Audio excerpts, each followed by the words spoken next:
తెలంగాణ రాష్ట్రంలో ఉపాధ్యాయ అర్హత పరీక్షని రాస్తున్న ప్రతి ఒక్కరికి కూడా విజయాభివందనాలండి.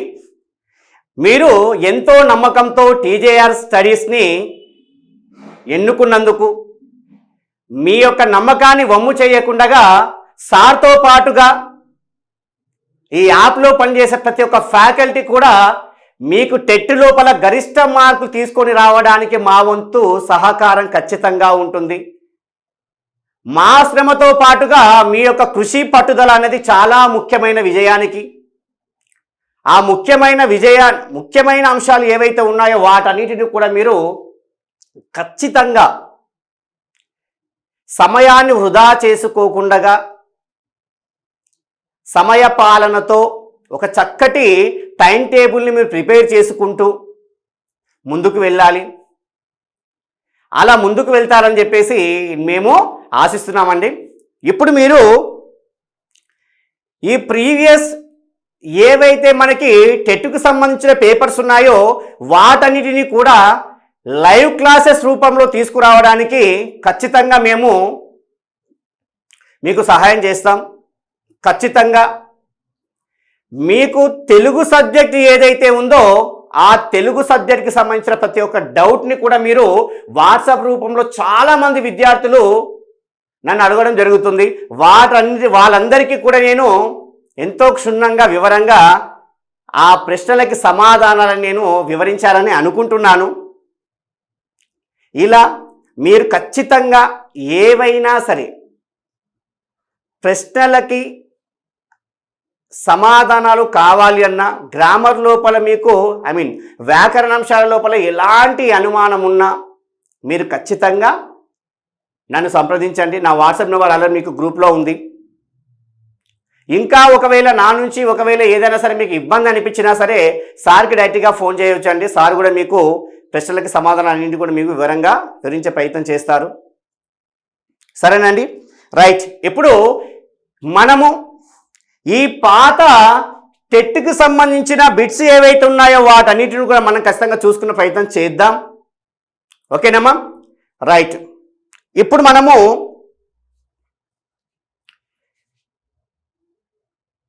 మనకి తెలుగు లోపల టెట్ లోపల మనకు అన్నీ కూడా 30 మార్కులు ఉంటాయి. అందులోపల మనకు 24 మార్కులు సబ్జెక్ట్కి సంబంధించింది, మిగిలిన 6 మార్కులు మనకి మెథడ్కి సంబంధించిన విషయాలని కూడా మీకు తెలుసు. రైట్. ఇప్పుడు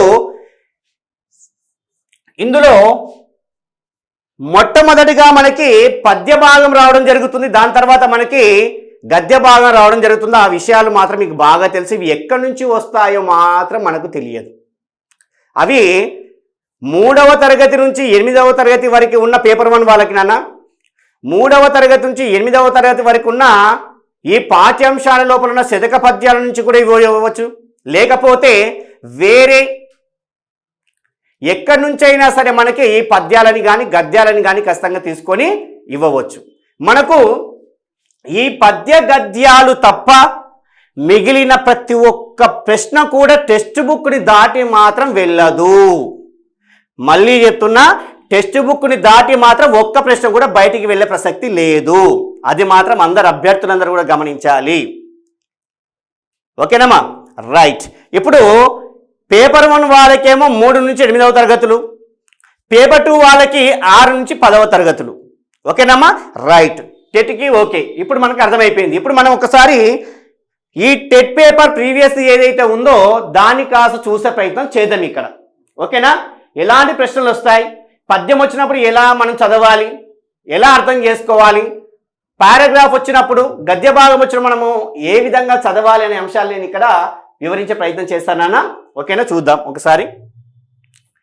ఇక్కడ చూస్తే కింది పద్యాన్ని చదివి 1 నుండి 35 వరకు, క్షమించాలని ఇక్కడ 31 నుండి 35 వరకు ఉన్న ప్రశ్నలకు సరైన సమాధానాలు గుర్తించండి. ఎందుకంటే మనకు 150 ప్రశ్నల లోపల మొదటి 30 ప్రశ్నలు మనకు తెలిసిందే సిడిపి నుంచి రావడం జరుగుతుంది, సైకాలజీ నుంచి కదా. రైట్, చూద్దాం ఒకసారి. ఇక్కడ కొంచెం నాన్న పద్యమే ఇది, ఇక్కడ కొంచెం దీన్ని మార్చుకునే ప్రయత్నం చేద్దాం. ఓకేనమ్మా, రైట్. కొంచెము పద్యపాదాలు మాత్రం కొంచెం ఇట్లా కంటిన్యూగా రావడం జరిగిందన్న అభ్యర్థులు కొంచెం గమనించాలి. చూడండి ఒకసారి. తన మది గపటము గలిగిన తన వలనే కపటముండు దగ జీవులకున్, తన మది కపటము విడిచిన తనకెవ్వడు కపటి లేడు ధరలో వేమా. ఇక్కడ మనకి సింపుల్గా తెలుసు. ఓకే, ఈ పద్యం రైట్ ఏ శతకం నుంచి వచ్చింది? వేమ. రైట్, వేమన శతకం నుంచి రావడం జరిగింది. దాని రాసిన వారెవరు? వేమన. ఓకేనా. మామూలుగా మనకి ఏక పద్య పాదం ఏదైతే ఉందో అది మనకి ఇక్కడ మకుటంగా రావాలి. రైట్, ఈ చివర ఉన్నదాన్ని మనం ఇక్కడ ఏమంటాం? మకుటం అంటామమ్మ. ఏమంటాం? మకుటం. మామూలుగా మనకి మకుటం అనేది వేమన శతకంలో ఏముంటుంది? రైట్, విశ్వదాభిరామ వినుర వేమ. రైట్, విశ్వదాభిరామ వినుర వేమ, వినుర వేమ అన్నది ఏక పద్యపాద మకుటంగా మనం దీన్ని పిలుచుకోవడం జరుగుతుంది. మనకి ఇక్కడ కేవలం వేమ అన్నది మాత్రమే మకుటంగా ఇవ్వడం జరిగింది ఈ పద్యంలో మాత్రమే. ఓకే రైట్, ఇది మనకి 7th క్లాస్ లోపల ఉన్న పద్యంగా మనం 5వ పద్యంగా దీన్ని చెప్పుకోవచ్చు ఈ పద్యాన్ని. ఓకేనా? రైట్, చూద్దాం. ఏ క్లాస్? ఇక్కడ 7th క్లాస్లో ఉన్న పద్యం అమ్మ, ఇది చూద్దాం. ఓకే రైట్, ఏమంటున్నాడు ఇక్కడ? తన మది కపటము కలిగిన. రైట్, ఇక్కడ కపటము అంటే మోసం. కపటము అంటే మోసం చేయడం, కుట్ర పన్నడం లేదా నటన. అరే నాటకాలు ఆడకురా అంటాం కదా. రైట్, ఆ విధంగా అమ్మ చూద్దాం ఒకసారి.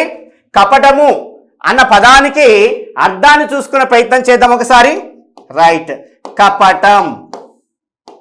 కపటము అనగా మోసం, కుట్ర, నటన అన్న విషయాలు మనం గుర్తుపెట్టుకోవాలి.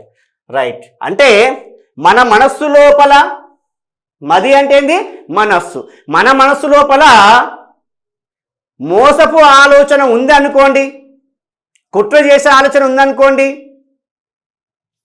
ఆ ఆలోచన ఉన్న మన అందరి లోపల, ఇక్కడ మన మనసు లోపల చెడు ఆలోచన ఉంటే ప్రపంచంలో ఉన్న వాళ్ళందరూ కూడా చెడ్డవాళ్ళుగానే అనిపిస్తారు. మనం మోసం చేసే బుద్ధి మనకు ఉందంటే చుట్టుపక్కల ఉన్న వాళ్ళందరూ కూడా అదే విధంగా మోసం చేసే వాళ్ళుగానే కనిపిస్తారు. అర్థమవుతుందా? రైట్, చూడండి ఇక్కడ అదే అంటున్నాడు. తన మది కపటము కలిగిన తన వలనే కపటముండు. రైట్, తగ జీవులకు అంటే అవబ్బా నేను మోసం చేసేవాడిని, నాలాగే మిగతా వాళ్ళ యొక్క మనసులు కూడా తనలాగే వాళ్ళ లోపల కూడా మోసమే ఉంటుంది. ఎవరికి? జీవులకు. జీవులు అంటే ఎవరిక్కడ? మానవులు, మనుషులకి. మన మనిషి అయితే మనుషులు అనుకుంటాం, మన పశువు అయితే పశువులాగా అనుకుంటాం. ఆ విధంగా మన మనుషులం కాబట్టి మన మనసు లోపల మోసం ఉంది. అదే ఆలోచన మనం చూస్తాం కాబట్టి ప్రపంచం లోపల ఉన్నవారు, భూమిపైన ఉన్న వాళ్ళందరూ కూడా మనకి మోసం చేసేవాళ్ళుగానే కనిపిస్తారు. తన మది అంటే తన మనస్సు లోపల కపటము విడిచిన, మన మనస్సు నుంచి ఆ మోసం చేసే గుణాన్ని మనం విడిచిపెట్టి మంచివాళ్ళుగా మారిపోతే తనకెవ్వడు కపటి లేడు. మనకు ఎవ్వరు చుట్టుపక్కల, మనకెవ్వరు ప్రపంచంలో ఎవ్వరు కూడా భూమిపైన మోసం చేసే వాళ్ళుగా కనిపించరు. ఎక్కడ? ధరలో వేమ. ధర అంటే లోకం అనవచ్చు లేదా భూమి అనవచ్చు. మనకి పాఠ్యపుస్తకంలో ఉన్న సారాంశం లోపల మనకి లోకంలో అని ఇచ్చారు. ధర అంటే అర్థం ఏమిటి? ఇక్కడ భూమి, ధరణి, నేల, అవని అండ్ ధరిత్రి. ఓకేనమ్మా? రైట్, ఇలాంటి నానార్థాలుగా అర్థాలుగా మనం దీన్ని తీసుకోవచ్చు. ఓకే రైట్, చూద్దాం. సరే, ఇక్కడ మనకి మకుటం అంటే చెప్పుకున్నాం, ధర అంటే అర్థం చెప్పుకున్నాం, కపటి అంటే మనకి తెలుసు మోసం చేసేవాడు, కుట్ర పన్నేవాడు, నటించేవాడు అని తెలుసు. ఓకేనా? రైట్, ఇంకా మనకి ఇందులో కూడా ఎలాంటి ప్రశ్న అడగడానికి అవకాశం ఉంది చూద్దాం. తనకెవ్వడు, తనకు ప్లేస్ ఎవ్వడు, తనకు ప్లేస్ ఎవ్వడు. ఉత్వసంధి. ఉత్తునకు అచ్చుపరమైనప్పుడు సంధి నిత్యంగా వస్తుంది. రైట్. ఉత్తునకు అచ్చుపరమైంది అప్పుడు ఈ ఏ అన్నది దీన్ని నెత్తి మీదకి వచ్చి చెప్తున్నా. మామూలుగా దీన్ని నెత్తి మీద వచ్చి పడుతుందని మీకు చెప్పాను, నేను సింపుల్గా చెప్పా. పాఠాలు మన వీడియో లోపల సందులు చెప్పే ప్రతి అంశాన్ని కూడా చాలా క్షుణ్ణంగా మీకు అర్థమయ్యేటట్టుగా, చిన్నపిల్లలకి అర్థమయ్యేటట్టుగా చెప్పా. ఒకసారి వీడియో లోపల చూసుకోండి, అర్థమవుతుందా? చూద్దాం నాన్న ఒకసారి. తనకు ప్లస్ ఎవడు, తనకెవ్వడు. రైట్. ఇందులోపల ఇదే అడగడానికి మనకు అవకాశం ఉన్న ప్రశ్నలు. Okay right. ఒకవేళ అడిగితే ఏంది, 8th క్లాస్ వరకు మనకి ఛందస్సు లోపల వివరించింది ఏంది ఇక్కడ, ఉత్పలమాల, చెంపకమాల. ఓకేనా?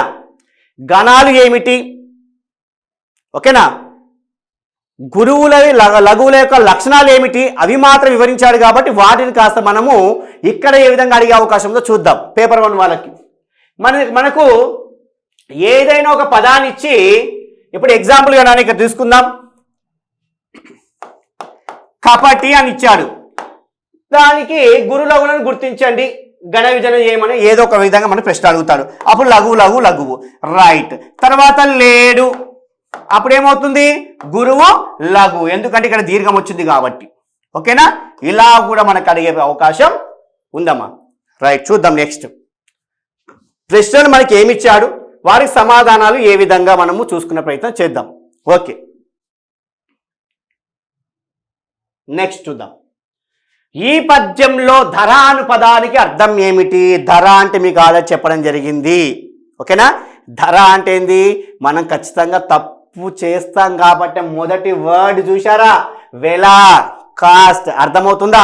మనం ఎక్కడైతే తప్పు చేస్తామో అదే ఫస్ట్ సమాధానం ఉంటుంది, తొందరపడి సమాధానం పెట్టొద్దు. రైట్.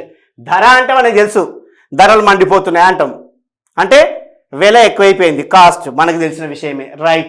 ధర అంటే వెల, మనకు ధర అంటే వెల అన్నది సమాధానం కాదు. అర్థమవుతుందా? వెల, ఖరీదు అన్న పదాలు కూడా వస్తాయి, కాదు, ఇది రాంగ్ ఆన్సర్. అర్థమవుతుందా? దారుణం అన్న దానికి అస్సలు కాదు. హిరణ్యం అంటే మనకి కాదు, తెలుసు కదమ్మా. రైట్. ఇక్కడ ధర అంటే అర్థం ఏమిటి, భూమి. ధర అంటే ఏంది, భూమి. ఎలా చెప్పుకోవచ్చు మనము, చూడండి, కపటి లేడు ధరలో వేమ. భావానికి తగ్గట్టుగా పదాలని గమనించాలి, భావానికి తగ్గట్టుగా అర్థాలని గమనించాలి. ఫస్ట్ మనకి పద్యం లోపల అన్ని పద్యాలు మనకు వచ్చంటే రావు, కానీ ఏదో ఒక పద్యపాదం మనకు అర్థమై ఉంటుంది. ఆ పద్యపాదాన్ని బాగా అర్థం చేసుకొని మిగతా పద్యపాదాలు ఏవైతే ఉన్నాయో వాటి యొక్క భావాన్ని అర్థం చేసుకునే ప్రయత్నం చెయ్యాలి. ఒకవేళ నీకు ఆ పదానికి అర్థం రాలే, ఈ భావం నీకు తెలుసు, తనకెవ్వరు, మోసగాడు లేరు, వేమ. రైట్. ఎక్కడ చూద్దాం, ఎక్కడ ఖరీదు లోపలన, దారుణంగాన, హిరణ్యమా, సంబంధం లేదు. ఏది, భూమిపై అన్నది నీకు తెలుసు కాబట్టి ఆన్సర్ ఇదే. రైట్. ఈ విధంగా మనం చూసుకోవాలి. నెక్స్ట్ క్వశ్చన్ చూద్దాం. ఈ పద్యంలోని మకుటం ఏమిటి? చాలా బాగా ఇచ్చాడు చూడండి. ఇక్కడ మనకు మకుటం అంటే విశ్వదాభిరామ వినరవేమ, కానీ ఇక్కడ కేవలం మీకు చెప్పే మకుటం అంటే అది వేమ అనే పదము మాత్రమే. రైట్. ఫస్ట్ వన్ మనకి వేమ అన్నది కరెక్ట్గా మకుటంగా చెప్పవచ్చు. కపటి లేడు ధరలో వేమ అన్నది కాదు, ధరలో వేమ కాదు, తనకెవ్వడు, కపటి లేడు ధరలో వేమ. ఇవి తప్పుడు సమాధానాలు. వేమ అన్నది మాత్రమే మకుటంగా మనము చెప్పవచ్చు. అర్థమవుతుందా? రైట్. చూద్దాం. ఈ పద్యాన్ని రాసినది ఎవరు? ఇంపార్టెంట్. ఓకేనా? రైట్. ఈ పద్యాన్ని వేమన శతకం కాబట్టి వేమన రాసిండు. రైట్. మరి మిగతా శతకాల యొక్క శతకకర్తలు, వాటి మకుటాలు కూడా మనకు తెలవాలి కదా, చూసే ప్రయత్నం చేద్దాం. రైట్. దాశరథి. ఎవరి దాశరథి? కంచర్ల గోపన్న. రైట్. ఈ దాశరథి శతకాన్ని రాసింది ఎవరు? కంచర్ల గోపన్న. ఒకసారి వాళ్ళ పేర్లు కాస్త రాసుకునే ప్రయత్నం చేద్దాం, నోట్ చేసుకునే ప్రయత్నం చేయండి అమ్మా. రైట్. ఫస్ట్ మనకి ఇంపార్టెంట్ వేమన చూద్దాం ఒకసారి. వేమన శతకం. Okay right. శతకం కర్త, వేమన శతకం కర్త వేమన, సుమతి శతకం, కర్త బద్దెన. భాస్కర శతకం, కర్త మారద వెంకయ్య. నెక్స్ట్ ఇంకొకటి నాన్న, నారాయణ శతక కర్త మనకి ఇక్కడ బమ్మెర, పోతన. తర్వాత మనకి నరసింహ శతకం. ఈ రెండు చాలా మంది కన్ఫ్యూజ్ అవుతుంటారు నాన్న. నరసింహ శతకం కాకుత్స్యం శేషప్ప కవి. నరసింహ శతకం కాకుత్స్యం శేషప్ప కవిగా మనము చెప్పవచ్చు. ఓకేనా, కాకుత్స్యం శేషప్ప కవిగా మనము చెప్పవచ్చు. తర్వాత మనకి ఇందాక చెప్పుకున్నాం ఎవరు, దాశరథి శతకం. దాశరథి కరుణాపయోనిధి. ఎవరు దాశరథి శతకాన్ని రాసింది? రైట్, కంచర్ల గోపన్న గారు. ఆయన్నే మనము భక్త రామదాసుగా పిలుచుకోవడం జరుగుతుంది. ఓకేనా, రైట్. ఇంకొక శతకం ఉంది అన్న, ఏంది ముఖ్యమైనది, కుమార లేదా కుమారి శతకాలు. రాసింది ఎవరు? రైట్, ఫక్కి అప్పల నరసయ్య. అప్పల నరసయ్య. ఓకే, మనకి ఇవి కాకుండా మనకి టెక్స్ట్ బుక్ లోపల కూడా శతక మధురిమ లోపల కానీ శతకాల లోపల కానీ, ఇప్పుడు థర్డ్ క్లాస్లో వేమన శతకం ఉంది, 4th క్లాస్లో సుమతి శతకం ఉంది. దాంతోపాటుగా 5th క్లాస్ లోపల నన్నయ్య ఎర్రన పోతనకి నన్నయ్య ఎర్రన పోతనకి సంబంధించిన తిక్కనకి సంబంధించిన పద్యాలు ఏవైతే ఉన్నాయో అవి కూడా ఉండడం జరిగింది. మిగతా 6th, 7th, 8th లోపల మనకి శతకకర్తలు కాస్త వేరు వ్యక్తులు కూడా రావడం జరుగుతుంది. వాటిని కూడా చూసుకునే ప్రయత్నం చేయాలి. ముఖ్యంగా మీరు ఇవి చూసుకునే ప్రయత్నం చేయండి. వీటి యొక్క మకుటాలు కూడా ఉంటాయి, చూసుకునే ప్రయత్నం చేయాలి. Okay, right. వేమన లోపల మకుటము వేమన, విశ్వదాభిరామ వినుర వేమ అనేది మకుటం. సుమతి లోపల కేవలం సుమతి అన్నదే మకుటం. భాస్కర శతకం లోపల భాస్కర అనేది మకుటం. నారాయణ శతకం లోపల నారాయణ అన్నది. నరసింహ శతకం లోపల నరసింహ అన్నది. సేమ్. నెక్స్ట్, దాశరథి కరుణాపయోనిధి అన్నది మకుటము. సేమ్ వేమన శతకం లోపల విశ్వదాభిరామ వినురవేమ అన్నట్టుగానే ఇక్కడ కూడా దాశరథి కరుణాపయోనిధి అని ఏక పద్యపాద మకుటం ఉండడం జరుగుతుంది. ఇది గుర్తుపెట్టుకోవాలి. నెక్స్ట్ తర్వాత ఏక పద మకుటాలు కుమార కుమారి. ఓకే, ఇవి ఏక పదమకుటాలు. ఇది ఏక పదం, ఇది ఏక పదం, ఇది ఏక పదం, ఇది ఏక పదం.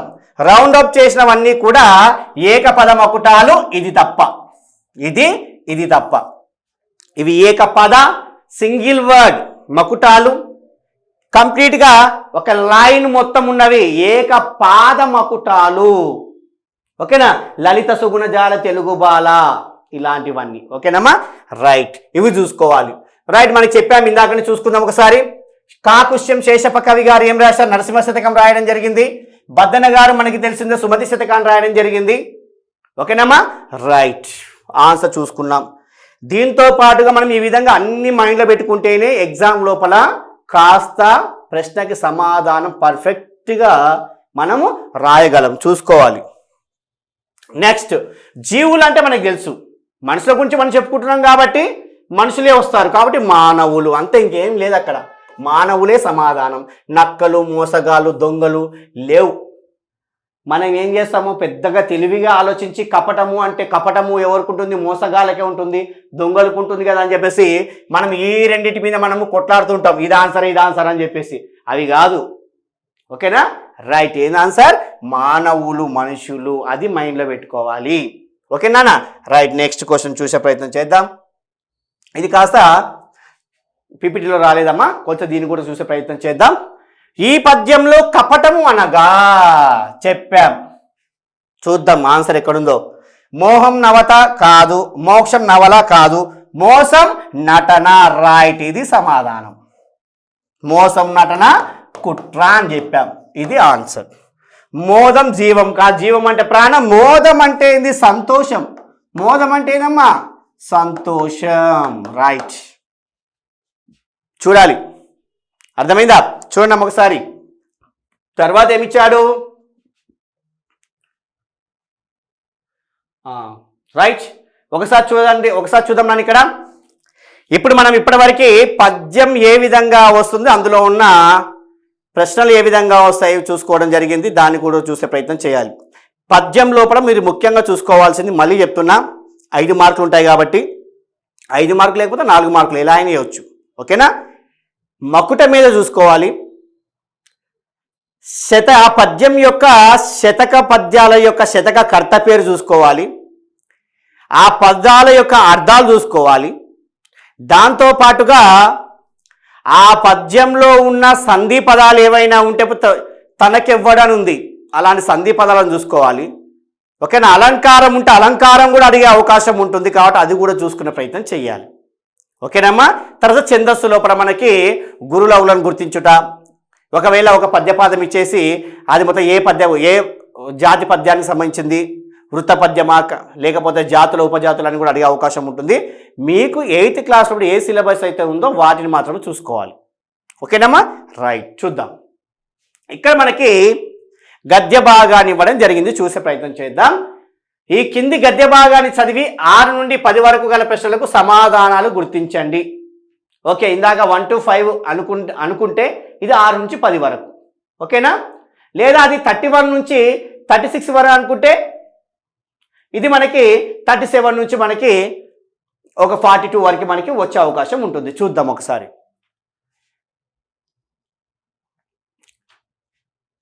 ఇక్కడి నుంచి మనకి పారాగ్రాఫ్ స్టార్ట్ నాన్న, చూసే ప్రయత్నం చేయండి. ఇక్కడ నుంచి పారాగ్రాఫ్ స్టార్ట్. సంస్కృత వాజ్మయమునందు పురాణములకు ఒక విశిష్ట స్థానం ఉన్నది. బాగా గమనించండి.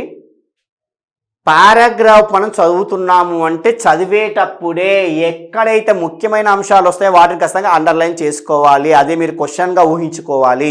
ఖచ్చితంగా ప్రశ్న అదే ఉంటుంది. ప్రతి లైన్ కూడా క్వశ్చన్గా అనుకునే ప్రయత్నం చేయాలి. సార్ మాకు సమయం లేదు కదా, సమయం లేనప్పుడు ఎలా చేయాలో కూడా చెప్తా. సమయం ఉన్నప్పుడు మాత్రం ప్రతి వాక్యాన్ని కూడా క్షుణ్ణంగా చదువుకుంటూ వెళ్ళాలి. పారాగ్రాఫ్ 2 ఇవ్వచ్చు, అందులో ఏవేవి ఇంపార్టెంట్ కూడా వాటి అండర్లైన్ చేసి పెట్టేసుకోండి. అండర్లైన్ చేయడానికి రాదు, ఓకేనా? ఎందుకంటే మనకి సిస్టంలో ఉంటుంది కాబట్టి అండర్లైన్ చేయడానికి రాదు. చూసే ప్రయత్నం చేయండి, పక్కకు రాసి పెట్టుకోండి, కావాలంటే రాయండి ఇక్కడ. ఓకేనా? రైట్. సంస్కృత వాజ్మయమునందు పురాణములకు ఒక విశిష్ట స్థానం ఉన్నది. వీనిలో వేదార్థమును గూర్చి చక్కగా సుబోధకముగా చెప్పబడినది. కాండత్రయమనగా కర్మకాండము, ఉపాసనా కాండము, జ్ఞానకాండము లాంటి కథాకథనము ద్వారా సరళముగా విస్తారముగా వివరింపబడినది. రైట్. ఇక్కడ మనకు చూసుకుంటే కాండత్రయమనగా అని వచ్చింది నాన్న. కాండత్రయమనగా అన్నప్పుడు మనకి కర్మకాండము, ఉపాసనా కాండము, జ్ఞానకాండము ఇవి చూసుకునే ప్రయత్నం చేయాలి. ఇవి ఇంపార్టెంట్గా ఉంది. అవి కథాకథనము ద్వారా సరళముగా విస్తారముగా అంటే వివరంగా మనకి ఇక్కడ అంటే విస్తారంగా అంటే పూర్తిగా ఎక్కువగా వివరింపబడినవని అర్థం. Okay, right. దేని గురించి? వేదం యొక్క అర్థాన్ని గురించి. దాని ద్వారా పురాణములలో సాధారణ జనులకు అంటే సామాన్య ప్రజలకు సైతము గూఢాతి గూఢమైన అంటే అందులో దాగి ఉన్న నిగూఢంగా రహస్యంగా దాగి ఉన్న తత్వమును భావాన్ని మిక్కిలి సులభంగా ఇంపుగా అంటే అందంగా స్పష్టంగా గోచరించును. వాళ్ళకు కనబడేటట్టుగా వినబడేటట్టుగా తెలిసేటట్టుగా వివరించవచ్చు. ఏవి? పురాణములలో. వర్తమాన యుగమునందు అంటే ప్రజెంట్ యుగం ఏదైతే ఉందో మన కాలము లోపల ఎంతో కొంత ధర్మ రక్షణము జరుగుతుందంట, భక్తి వికాసము కూడా జరుగుతుంది. వేటి వల్ల? పురాణాల వల్ల. ఈ పురాణాల వల్ల. ఇది కూడా పాయింట్. అంటే అది కేవలము పురాణ సాహిత్యం యొక్క గొప్పతనము వలనని చెప్పక తప్పదు. అంతే కదమ్మా? రైట్. కృష్ణ ద్వైపాయనుడు అను వేదవ్యాస భగవానుడు అమితమైన కృపతో వేదములను శాఖ ప్రశాఖలుగా బ్రాహ్మణములు కల్పసూత్రములు నిరుక్తము మున్నగు ప్రక్రియల రూపంలో విభజించి లోకమునకు అందించాడు. అయినను లోకోపకారణకు తగినంత సాఫల్యత లభించలేదని ఆయన తలచాడు. ఆయన వివరించాడు, చేశాడు, వేదాలు మొత్తం రాశాడు. కానీ నేను ఇంకా లోకానికి ఏదో ఇవ్వాలనుకున్నాడంట. అది పూర్తి కాదని ఆయన అనుకున్నాను. చూద్దాం. ఎవరు? మన వేదవ్యాసుడు, కృష్ణద్వైపాయనుడు. రైట్. వెంటనే విశేషముగా ధ్యానమందు నిమగ్నుడై భాగవతము మొదలైన పురాణములను 18 అష్టాదశ పురాణాలు, 18 పురాణాలమ్మ. రైట్. మనకు ఆ పురాణాలు ఏవో కూడా మీకు చెప్పాను నేను లెసన్ లోపల, చూసుకోండి ఒకసారి. మహాభారతాది ఇతిహాసములను, మహాభారతాది ఇతిహాసాలు ఏవైతే ఉన్నాయో వాటిని, ఇతిహాసాలు రెండు మనకు తెలిసిందే, రామాయణం అండ్ మహాభారతం. ఓకే, అందులోపల కేవలం మహాభారతం ఏతుందో దాన్ని, ఆ ఇతిహాసాలు రచించి వేద రాశిలో నిక్షిప్తమై ఉన్న ఆ సందేశములను, వేదాలలో ఏవైతే చెప్పదలుచుకున్న విషయాలను వాటిని సకల మానవాళికి, మనందరికీ కూడా మిక్కిలి సులభతరంగా, చాలా సులభంగా, ఈజీగా అందించటకు సంకల్పించాడు, పూనుకున్నాడు, సిద్ధపడ్డాడు. తత్ఫలితంగా సమగ్రమగు పురాణ రాశి విశ్వ కళ్యాణమునకు పట్టుగొమ్మగా నిలిచాయి. రైట్. పట్టుగొమ్మగా అంటే ఇక్కడ ఏంది? ఆధారం. ఓకేనా? బేస్ అంటాం ఇక్కడ. ఓకేనా? రైట్. చూసే ప్రయత్నం చేద్దాం. ప్రశ్నలు ఏమైతే ఇచ్చాడో చూద్దాం. నన్ను ఒకసారి. కాండత్రయం అనగా ఏమని అడిగాడు ఇక్కడ. కాండత్రయం అనగా ఏమిటి చూద్దాం. కాండత్రయం అంటే మనకు 3 వచ్చాయని చెప్పాం మనకి ఇక్కడ. Okay, right. అవి ఏమున్నాయి కాస్త చూసే ప్రయత్నం చేద్దాం. ఇక్కడనే 3 కాండత్రయం అనగా కర్మ, ఉపాసన అండ్ జ్ఞాన. దాని సమాధానం ఇక్కడ ఉందో చూద్దాం. కర్మ, ఉపాసన, జ్ఞాన ఇక్కడ ఉందమ్మా. రెండవది మనకి సమాధానము. ఇంతే, పెద్దగా ఏముండదు. చూసే ప్రయత్నం చేద్దాం. పురాణాల గొప్పతనం వల్ల ఇది జరుగుతుంది. పురాణాల గొప్పతనం ఇది జరుగుతుందని చెప్పా మనం. ఏంది? ధర్మరక్షణ, దాంతో పాటుగా భక్తి వికాసము ఎక్కడున్నాయి చూద్దాం. భక్తి వికాసం, విజ్ఞానము మరియు ధర్మరక్షణము మనకి రెండే ఉన్నాయి అక్కడ. ధర్మరక్షణము అండ్ భక్తి విశ్వాసం. ఓకే, వికాసము. ఇది సమాధానం. చూద్దాం ఒకసారి. ఎంతో కొంత ధర్మరక్షణ, భక్తి వికాసం మాత్రం జరుగుతుంది. అక్కడ జ్ఞానం ఉంది, జ్ఞానం కూడా జరుగుతుంది. కానీ ఇక్కడ మనకి పారాగ్రాఫ్లు ఇవ్వలేదు. సొంతంగా ఆలోచించకండి, సొంతంగా ఆలోచించకండి. రైట్. ఇక్కడ ఏదైతే ఉందో అదే చూడండి. అర్థమవుతుందా? ఇక్కడ కేవలం మనకి ధర్మరక్షణ, భక్తి విశ్వాసమే అన్నాడు. ఓకే, విజ్ఞానం కూడా మనకి లభిస్తుంది. కానీ అది నీ యొక్క సొంత నిర్ణయం, దాన్ని పక్కకు పెట్టేసాయి. ఇది తప్పు. మనకు కావాల్సింది కేవలం పారాగ్రాఫ్లో ఏదైతే ఉందో అంశం అదే కావాలి. కృష్ణద్వైపాయనుని మరొక పేరు ఏమిటి? వేదవ్యాసుడు. నిజానికి కృష్ణద్వైపాయనుడు అంటే అర్థం ఏమిటి అంటే, ఆయన యమునా నది తీరం లోపల ఒక ద్వీపం లోపల నల్లటి చర్మంతో జన్మించాడు. నల్లటి చర్మంతో జన్మించాడు. ఓకే, ఇంతకీ కృష్ణ అంటే ఏంది? నలుపు కదా. రైట్, నలుపు. ద్వైపాయనుడు అంటే ద్వీపములో. రైట్. నల్లగా ఉన్న చర్మంతో ఒక ద్వీపంలో జన్మించాడు కాబట్టి, నలుపు ద్వీపంలో పుట్టినవాడు కాబట్టి కృష్ణ ద్వైపాయనుడుగా పేరుగాంచాడు. దాంతోపాటుగా వేదవ్యాసుడు వేదాలను విభజించి రాశాడు కాబట్టి వేద వ్యాసుడయ్యాడు. ఈయనకి ఇంకో పేరుంది. ఏమిటి? పారాశర్యుండు. ఈ పారాశర్యుండు అని భిక్ష అనే పాఠం లోపల మనకుంది, 10వ తరగతి 11th లెసన్ లోపల కదా. రైట్. పారాశర్యుడు అనే పేరు కూడా ఉంది ఈయనకు. ఓకే, అది కూడా మనకు ఉంటుంది. పేపర్ 2 వాళ్ళకి ఇంపార్టెంట్. ఎవరైనా?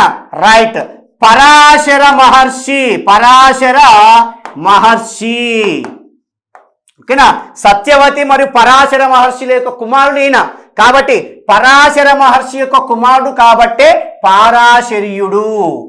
కానీ పారాశర్యుండు కావడం జరిగింది. పారాశర్యుడు అంటే పరాశర మహర్షి కుమారుడు. రైట్. ఇంకా తెలుసు మనకి వాల్మీకి. ఓకే, ఆయన మొదటి పేరు మనకి తెలిసిన దగ్గర రత్నాకరుడు. రామాయణం రాశాడు. మనకి 10th క్లాస్ లోపల ఉంది, వివరంగా ఉంది, చూసుకునే ప్రయత్నం చేద్దాం. వాల్మీకి అనే పేరు ఎలా వచ్చింది రత్నాకరుడికి? మరి అంటే పుట్ట నుంచి ఉద్భవించాడు కాబట్టి జన్మించాడు కాబట్టి వల్మీకం. అంటే వల్మీకం అంటే చీమలు పెట్టిన పుట్ట, వల్మీకం. ఆ పుట్ట నుంచి బయటికి వచ్చాడు కాబట్టి వాల్మీకి అయ్యాడు. ఓకేనా, రైట్. ఇక భరద్వాజుడు అంటే మనకి తెలిసిందే. భరద్వాజ ఆశ్రమం లోపల మనకు లక్ష్మణుడికి, రాముడికి, సీతకి ఆశ్రయం ఇవ్వడం జరిగింది భరద్వాజుడు. ఓకే, రైట్, అదొకటి. ఇంకా విశ్వామిత్రుడు తెలుసు, ఆయన గురువు. ఓకేనా, ఈయన గురించి మనకి శతానందుడు చెప్పడం జరుగుతుంది, అహల్య కుమారుడు. ఓకే, అది రామాయణం లోపల నుండి చూసుకునే ప్రయత్నం చేయండి. Right, next. ఈ పేరాలో వ్యాసుడు ఏమని తలంచినాడు? జ్ఞానకాండం తెలియజేయాలని, భక్తి వికసించాలని, లోకోపకారణకు తగిన సాఫల్యత లభించలేదని, కల్పసూత్రములు చెప్పాలని. రైట్, లోకోపకారమునకు తగిన సాఫల్యత లభించలేదని తలచాడు కాబట్టే భాగవతాది పురాణాలని మళ్ళీ లిఖించడం జరిగింది కదా, అది పాయింట్. అందుకే పారాగ్రాఫ్ మనం ఎంత బాగా అర్థం చేసుకుంటే సమాధానాలు అంత ఈజీగా రాయడం జరుగుతుంది. కాబట్టి పారాగ్రాఫ్ క్షుణ్ణంగా చదవాలి, మైండ్లో పెట్టుకోండి. రైట్, లోకోపకారానికి, లోకోపకారము అందులోపల ఉంది, లోకా ప్లస్ ఉపకారము. మనకి జాతీయాలు సామెతలు అడుగుతాడమ్మా దీని లోపల, అంతే తప్ప మన సందులో అవన్నీ అక్కడ ఓడు, గద్య భాగం కదా. జస్ట్ మనకు ఐడియా కోసం చెప్తున్నా. లోకోపకారము, లోకా ప్లస్ ఉపకారము, గుణసంధిగా ఆ ప్లస్ ఓగా మారుతుంది గుణసంధి. ఏ వాళ్ళని మనము గుణములు అంటాము, అది గుర్తుపెట్టుకోవాలి.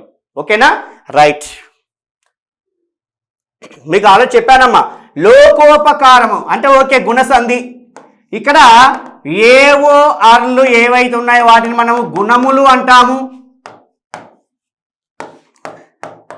యావారాలను ఎన్నులు అంటాము. కాబట్టి దాని ఎనాదేశ సంధి మనకి తెలిసిందే. ఆయి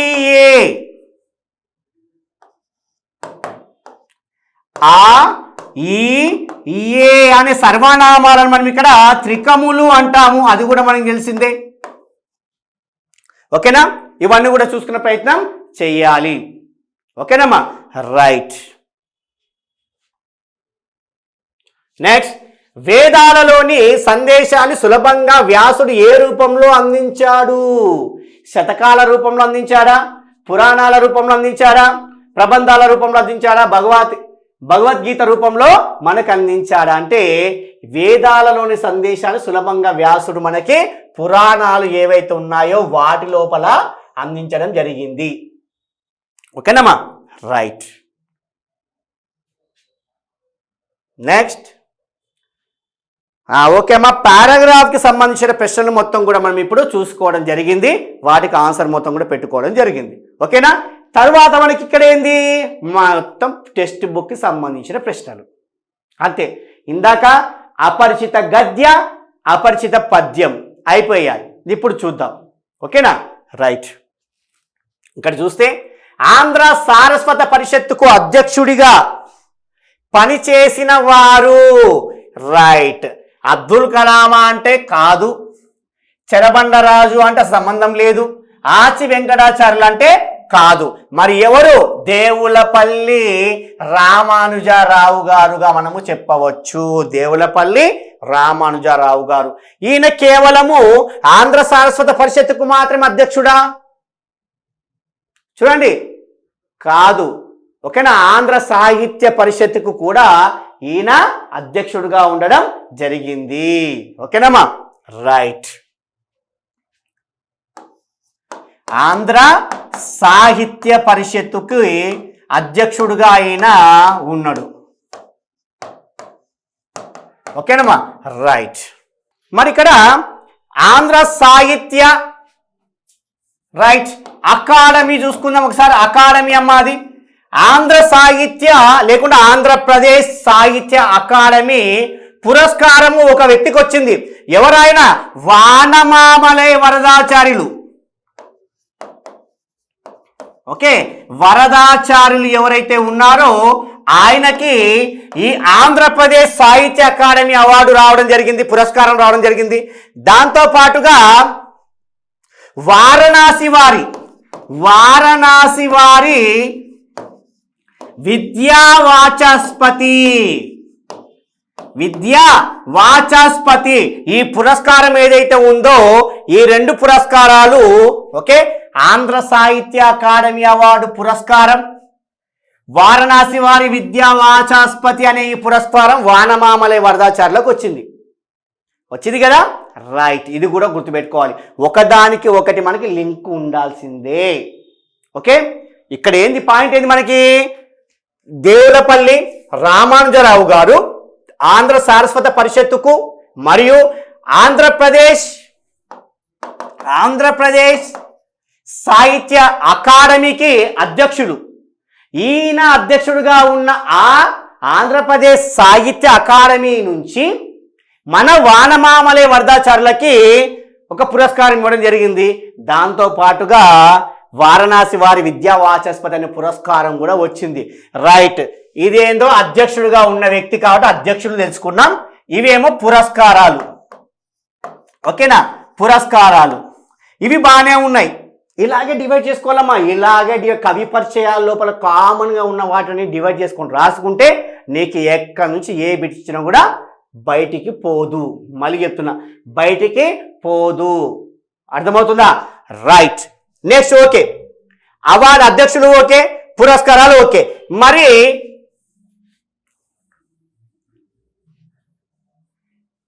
కొన్ని పరిశోధన గ్రంథాలు కూడా రాశారు కదా, చూద్దామని ఒకసారి తెలుసుకుందాం. ఓకేనా, పరిశోధన గ్రంథాలు రాసిన వారు. ఓకే రైట్, ఇప్పుడు 16వ శతాబ్ది అందలి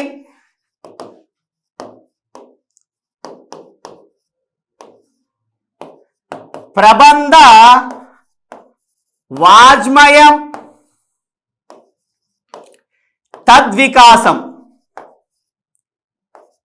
అనే అంశం పైన మన పల్లా దుర్గయ్య గారు, ఓకేనా, మన పల్లా దుర్గయ్య గారు ఎవరైతే ఉన్నారో ఆయన పరిశోధన గ్రంథం రాసిండు. ఓకేనా రైట్, ఇంకొక వ్యక్తి ఎవరు, తెలుగు జానపద గేయ సాహిత్యం మీద పరిశోధన చేసిండు ఇంకొక ఆయన. ఎవరాయన? రైట్, బిరుదురాజు రామారాజు గారు. ఎవరమ్మా? బిరుదురాజు రామారాజు గారు. మనకు తెలిసిందే కదా, బిరుదురాజు రామారాజు గారు గ్రామాలలోని వేడుకలు, క్రీడా వినోదాలు, ఆ పాఠ్యాంశం లోపల ఆ పాఠ్యాంశం రాసిన వ్యక్తి. ఈయన పరిశోధన గ్రంథం ఏంది? తెలుగు జానపద గేయ సాహిత్యం. ఈయన ప్రబంధ వాజ్మయం మీద పల్లా దుర్గయ్య. ఓకే, ప్రబంధ వాజ్మయం మీద పల్లా దుర్గయ్య, గేయ సాహిత్యం మీద బిరుదురాజు రామారాజు గారు. ఓకే, మరి నెక్స్ట్ ఒకసారి ఇంకోటి చూద్దామమ్మా, ఇక రాసుకొని ప్రయత్నం చేయండి. ఓకేనా రైట్, నెక్స్ట్ ఇంకొక వ్యక్తి ఉన్నారు. ఎవరాయన చూద్దాం. అలంకార రచనా విధానం పైన, ఓకేనా, తెలంగాణ సాహిత్య అలంకార రచన విధానం పైన పరిశోధనా గ్రంథం రాసిన వ్యక్తి ఎవరంటే మనకి ఇక్కడ ఆచార్య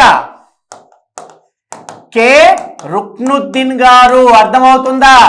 రైట్, ఆచార్య కె రుక్నుద్దీన్ గారు. ఇలా మనం అన్ని డివైడ్ చేసుకోవాల్సిందే. ఇలా డివైడ్ చేసుకుంటేనే మనకు ప్రశ్నకి సమాధానం కరెక్ట్గా రాయగలము, లేకపోతే రాయలేము. ఓకేనమ్మా రైట్, ఇవన్నీ కూడా చూసుకునే ప్రయత్నం చేయాలి. అధ్యక్షులు చూసుకున్నాం, టెక్స్ట్ బుక్ లోపల 8వ తరగతి వరకు ఉన్నవి. తర్వాత మనము పురస్కారాలు చూసుకున్నాం, దాని తర్వాత పరిశోధన గ్రంథాలు చూసుకున్నాం. ఓకేనా రైట్, ఒకసారి చూసుకునే ప్రయత్నం చేయండి. నాన్న మనకి ఇక్కడ ఇంకొక పేరు ఇచ్చారు, మర్చిపోయాం. ఇక్కడ అబ్దుల్ కలాం గారు. ఓకేనా రైట్, అబ్దుల్ కలాం గారి యొక్క ఆత్మకథ ఉంది, తెలుసు కదా. ఆత్మకథ, ఒక విజేత ఆత్మకథ. ఇది కూడా రాసుకున్నామా, ఒక విజేత ఆత్మకథ. రైట్, ఒక విజేత ఆత్మకథగా మనము చెప్పవచ్చు. రైట్, ఓకే, ఎవరితో కలిసి రాశాడు? ఇంపార్టెంట్ అర్థమవుతుందా? ఎవరు? అరుణ్ తివారీ గారితో కలిసి రాయడం జరిగింది. తర్వాత 10 సంవత్సరాల నా జ్ఞాపకాలు. Okay right. ఎవరు? మన దేవులపల్లి రామానుజారావు గారు. ఏ 10 సంవత్సరాల నా జ్ఞాపకాలోనే ఆత్మకథ. ఇవన్నీ పాయింట్స్ అర్థమవుతున్న ముఖ్యమైన పాయింట్స్. కేవలం మనకి ఇదొక్కటి చూసుకొని ఒకటి వదిలేస్తే కాదు, కుదరదమ్మా, కుదరదు. ఏ విషయమైనా సరే మనం ఈ విధంగా కంపేర్ చేసుకుంటూ నోట్స్ రాసుకోవాలి. అర్థమవుతుందా? ఏది మీకు కరెక్ట్గా అంటే సీక్వెన్స్ ఆర్డర్లో ఇప్పుడు సీక్వెన్స్ ఏవైతే ఉన్నాయో అవన్నీ కూడా రాసుకునే ప్రయత్నం చేయాలి, మర్చిపోవద్దు. అర్థమవుతుందా? నెక్స్ట్ చూసే ప్రయత్నం చేద్దాం. ఇది అర్థమైందమ్మా? ఇది అర్థమవుతుందా? రాసుకున్నారు ఇవన్నీ? రైట్, రాసుకునే ప్రయత్నం చేయండి. Okay right. నెక్స్ట్, దేశీ సాంప్రదాయంలో రచనలు చేసిన మొట్టమొదటి కవి. రైట్, మొట్టమొదటి కవి ఆద్యుడు. ఓకే, తొలి కవి.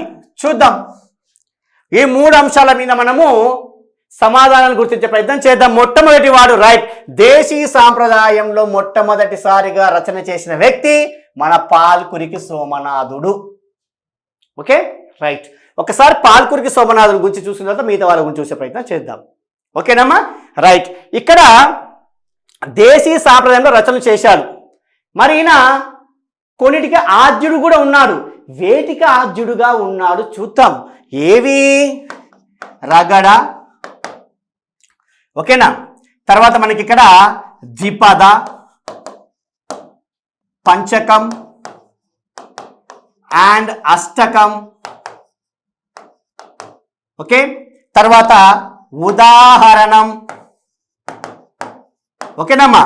ఈ రగడ, ద్విపద, పంచకం, అష్టకం, ఉదాహరణం అనే ఈ ప్రక్రియలు ఏవైతే ఉన్నాయో ఈ ప్రక్రియలకు, ఓకేనా, ఈ ప్రక్రియలకు మన పాల్కురికి సోమనాథుడు ఎవరమ్మా? ఆద్యుడుగా చెప్పవచ్చు. పాల్కురికి సోమనాథుడు ఆద్యుడుగా చెప్పవచ్చు. దాంతో పాటుగా తొలి కవి అన్నాం. తొలి కవి దేనికి? ఈయన మణి ప్రవాళ శైలిని, మణి ప్రవాళ శైలి, ఓకేనా, కేరళ లోపల రాసే ఆ రచన విధానం ఏదైతే ఉందో దాన్ని తెలుగుకి పరిచయం చేసిన వ్యక్తి. ఓకేనా?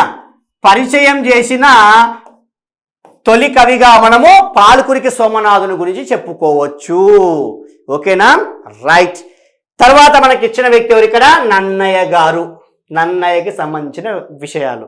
ఈయన రాజరాజ నరేంద్రుని యొక్క ఆస్థాన కవిగా ఉన్నాడని తెలుసు.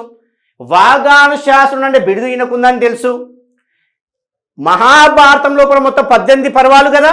ఆ 18 పర్వాలలో ఆది సభా పర్వాలు ఏవైతే ఉన్న వారిని పూర్తిగా, అరణ్య పర్వం లోపల 4వ ఆశ్వాసం లోపల శారద రాత్రులు ఉజ్వల అనే పద్యం వరకు కూడా ఆయన సంస్కృతంలో మహాభారతం చివరి పద్యంగా దాన్ని ఉపయోగించి రాయడం జరిగిందన్న విషయం మనకు తెలుసు. అది ఒక విషయం. దాంతో పాటుగా ఆంధ్ర శబ్ద చింతామణి అనే తెలుగు వ్యాకరణ గ్రంథాన్ని, సంస్కృత వ్యాకరణ గ్రంథం కాదు, తెలుగు వ్యాకరణ గ్రంథాన్ని సాంస్క్రిట్ లోపలికి రాయడం జరిగింది. సంస్కృతం లోపలికి రాయడం జరిగింది. అర్థమవుతుందా? మరి ప్రసన్న కథా కలితార్థ యుక్తి, అక్షర రమ్యత, నానా రుచిరార్థ సూక్తి నిధిత్వం అనే ఈయన యొక్క శైలిగా వీటిని ఈయన యొక్క శైలిగా మనం చెప్పుకోవడం జరుగుతుంది. ఇంతే, ఇలాంటివే గుర్తుపెట్టుకోవాలి. అర్థమవుతుందా? రైట్. మనకి ఈ నన్నయ్య ఈ నన్నయ్య తిక్కన ఎర్రని ముగ్గురిని మనం ఇక్కడ కవిత్రయం అంటాం. ఓకేనా? అది వేరే విషయం. మనకి పాఠ్యాంశాలకు సంబంధించిన విషయాలు మాట్లాడుకోవాలి. ఓకేనా? ఎర్రన్నకి సంబంధించినవి, తిక్కనకి సంబంధించిన మనకి పాఠ్యాంశాలు లేవు కాబట్టి వాటి గురించి చర్చ మనకి ఇప్పుడు అవసరం లేదు.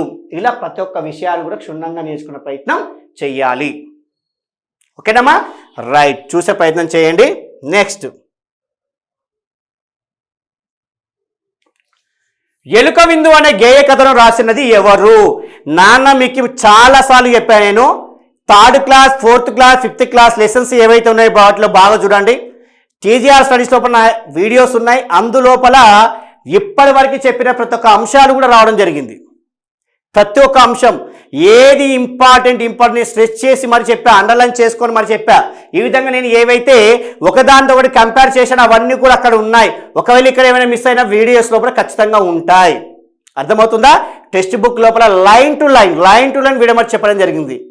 మీకు ఎక్కడ అనుమానం వచ్చిందో, ఎక్కడ కవి పరిచయాల లోపల మాత్రం అన్నిటిని చూసుకునే ప్రయత్నం చేయండి. వాడు కొన్ని కోర్స్ కూడా ఇవ్వడం జరిగింది, నేను చూసే ప్రయత్నం చేయండి. ఓకే, చూద్దాం. ఇక్కడ ఎలుక విందు గేయ కథను రాసినది ఎవరు? ఎలుక విందు గేయ కథను రాసినది ఎవరు?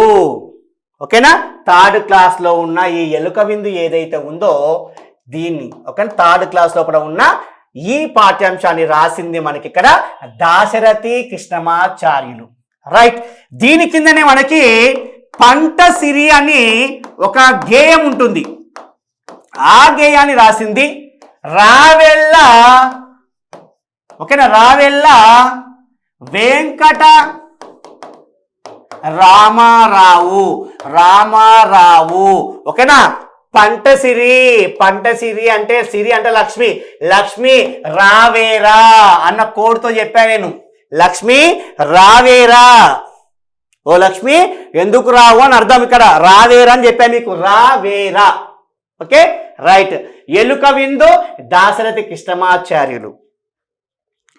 రైట్, మనకి ఫోర్త్ క్లాస్ లోపల ఇంకొక పాఠం ఉందమ్మా, అమ్మ అనే పాఠ్యాంశం ఉంది.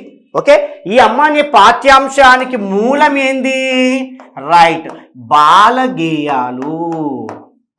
రైట్, ఈ బాలగేయాలు ఏదైతే ఉందో దాన్ని రాసిన వ్యక్తి ఎవరు? ఇక్కడ వేముగంటి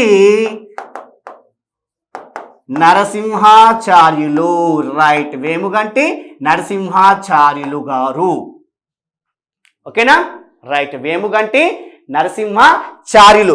రైట్, ఈ వేముగంటి నరసింహాచార్యులకు ఒక బిరుదు ఉంది. ఏమిటది? విద్వత్ కవి. రైట్, ఈ విద్వత్ కవి అన్న బిరుదు ఇంకొక వ్యక్తికి ఉంది. ఓకేనా, రైట్, శ్రీ వెంకటేశ్వర శతకాన్ని రాసిన, రైట్, ఎవరైనా ఆసూరి మరింగంటి పురుషోత్తమాచార్యులు ఎవరైతే ఉన్నారో ఆయనకి కూడా విద్వత్ కవి అనే బిరుదు రావడం జరిగింది. ఇది చూసుకోవాలి ఖచ్చితంగా. ఓకేనా, ఇలా ఒకదానితో ఒకటి మనం కంపేర్ చేసుకుంటేనే ఏదైనా ప్రశ్నకి సమాధానం మనము రాయగలము. అర్థమైందా? రైట్, ఈ మన వేముగంటి నరసింహాచార్యులు రాసింది ఏంది? ఇక్కడ 7th క్లాస్ ఉంది, మంజీరా అనే పాఠ్యాంశాన్ని కూడా రాయడం జరిగింది. అది గుర్తుపెట్టుకోవాలి ఖచ్చితంగా. ఓకేనమ్మా, రైట్ అన్న. ఇక్కడ మనకి ఈ వేముగంటి నరసింహాచార్యులకి మరొక బిరుదు ఉంది. ఏమిటి? కవి కోకిల. సరే, కవి కోకిల సార్, కవి కోకిల అనే బిరుదు మేము ఎక్కడ విన్నాం సార్, ఎవరు ఆయన? రైట్, శిల్పి పాఠ్యాంశాన్ని రాసిన మన గుర్రం జాషువా గారు. రైట్, గుర్రం జాషువా గారు ఎవరైతే ఉన్నారో ఆయన బిరుదు కూడా కవి కోకిలనే. ఓకేనా, ఇలాంటి వ్యక్తులు కూడా ఉన్నారు మరి. ఓకేనా, చూద్దాం. ఇప్పుడు మనకి మధుర కవిగా బిరుదుగాంచిన వారు సిరిసినగల్ కృష్ణమాచార్య. ఓకే, సిరిసినగల్ కృష్ణమాచార్య. మరి సేమ్ ఇలాంటి బిరుదే ఇంకొక అభినవ కాళిదాసు అని చెప్పేసి మనకి, ఇది రాసుకున్నారా? తర్వాత పాయింట్ చెప్తామ్మా, ఇది చూడండి, రాసుకున్నారు కదా. రైట్, తర్వాత చూద్దాం. ఓకే, ఇవి ఎక్స్ట్రా చెప్తున్నా మీకు, చూసే ప్రయత్నం చేయండి. ముఖ్యమైనవి. ఇప్పుడు కేవలం అదొక్కటి అడుగుతారా? కాదు, ఇప్పుడు చెప్పిన అంశాల లోపల ఏదైనా మనకి పరీక్షకు రావచ్చు, అందుకే రాయిస్తున్నా. అర్థమవుతుందా? రైట్, ఇప్పుడు మనకి సిరిసినహల్, రైట్, కృష్ణమాచార్య ఉన్నారు. కృష్ణమాచార్య ఈయనకి ఒక బిరుదు ఉంది. ఏం బిరుదు అది? అభినవ కాళిదాసు. ఈ అభినవ కాళిదాసు అని చెప్పేసి ఇంకొక వ్యక్తికి ఉంది, గొప్ప వ్యక్తి. వానమామలై వరదాచార్యులు పోతన బాల్యం రాసిన వానమామలై. ఓకే, వరదాచార్యులు, ఈయనకి కూడా బిరుదు ఉంది. ఓకే, వానమామలై వరదాచార్యులకి మధుర కవి అని ఉంది, కవి చక్రవర్తి అని ఉంది. దాంతో పాటుగా అభినవ పోతన అని కూడా ఉంది. అభినవ కాళిదాసు, మధుర కవి, కవి చక్రవర్తి అనే బిరుదులు ఈయనకున్నాయి. మనం ఎవరితో కంపేర్ చేస్తాం? ఒకటే బిరుదు, రైట్, ఇది అభినవ కాళిదాసు అన్నది ఈయనకుంది. సిరిసినహల్ కృష్ణమాచార్య గారు ఎవరైతే ఉన్నారో ఆయనకు కూడా ఉండడం జరిగింది. ఓకేనా? గాంధార శతకాన్ని రాయడం జరిగింది ఆయన. ఇవి ఇంపార్టెంట్. ఇలాంటివి అడుగుతాడు. కంపేర్ చేసుకోవాలి, కంపారిజన్ ఖచ్చితంగా ఉండాలి. ఓకే, ఇక్కడ ఇవమ్మా. Okay, right. ఇంకా వేముగంటి నరసింహాచార్యులు ఇందాకనే చెప్పుకున్నాం. ఓకే, సిరిసినగల్ కృష్ణమాచార్య గురించి ఇక్కడ వచ్చింది కాబట్టి అవన్నీ వివరించాను. దాసరి రంగాచార్య ఈయన తమ్ముడు కాబట్టి అది మనకి 9th క్లాస్ ఉంది, మనకు సంబంధం లేని విషయము. Okay, right. ముఖాముఖ అనే పాఠ్యాంశాలు రాయడం జరిగింది. రైట్ అమ్మా. నెక్స్ట్ చూద్దాం. వానమామలే రాసిన రైతు బిడ్డ అనున్నది. రైతు బిడ్డ అనున్నది ఏమి? ఇలా బ్రాకెట్లో ఉన్నవి అడుగుతాడు. బ్రాకెట్లో ఉన్నవి అడుగుతాడు. మైండ్లో పెట్టుకునే ప్రయత్నం చేయండి. Okay, right. చూద్దాం ఏమడుగుతాడు ఇక్కడ. ఓకే, వానమామలే వరదాచార్యులు రాసిన రైతు బిడ్డ అన్నది బుర్ర కథల సంపుటి. మీకు ప్రీవియస్గా పెట్టిన ఎగ్జామ్స్ ఏవైతే అందులో వచ్చిన బిట్ ఇది చూసుకోండి. ఇప్పుడు చెప్పినవన్నీ కూడా అలాగే బిట్స్ వచ్చాయి. ప్రాక్టీస్ కోసం ఇచ్చాను మీకు. అర్థమవుతుందా? ప్రతి టెస్ట్ రాయాలి. ప్రశ్న వేరియేషన్ ఎలా ఉందో చూసుకోవాలి. ఏ విధంగా అడుగుతున్నాడో చూసుకోవాలి. Okay, right. ఇది బుర్ర కథల సంపుటి అని చెప్పి ఇలా బ్రాకెట్లో ఉంటుంది. ఓకే, అది బాగానే ఉంది. మళ్ళీ బ్రాకెట్ ఉన్న కొన్ని కూడా ఉన్నాయి ఇంకా. ఏమది? రైట్, చూద్దాం. మనకి చీమల బారు పాఠ్యాంశాన్ని రాసిన మన పొట్లపల్లి రామారావు గారు ఎవరైతే ఉన్నారో, ఓకే, జైలు కథల సంపుటి, జైలు కథల సంపుటి బాగా గమనించండి. మళ్ళీ చెప్తున్నా, జైలు. ఓకే, జైలు కథలేమో మన పొట్లపల్లి